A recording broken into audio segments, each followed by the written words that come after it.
Dans une deuxième partie, on voit le renouveau des activités rurales. Ce sont d'abord des espaces voués à l'agriculture.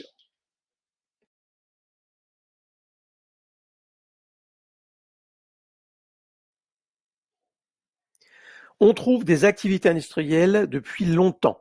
On parle de districts ruraux, on en trouve dans les pays développés, par exemple la Plastic Valley autour de Yona, mais aussi les industries agroalimentaires. Dans les pays du Sud, les industries sont souvent peu rentables. Dans les pays du Nord, les néo-ruraux et les anciens ruraux ont un rôle pour encourager le développement économique.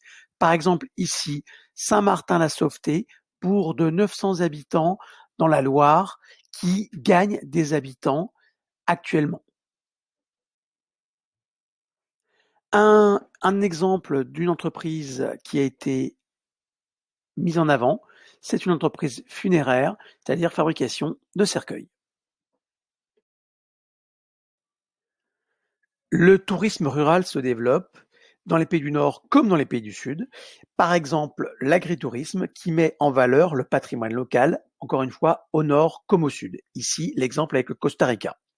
Au Nord, il permet de redynamiser les espaces ayant connu l'exode rural.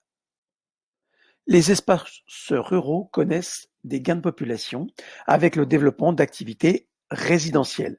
Cela se fait selon le raccordement aux infrastructures de transport. Les gains sont d'autant plus forts à proximité des grandes agglomérations. On aborde là la périurbanisation.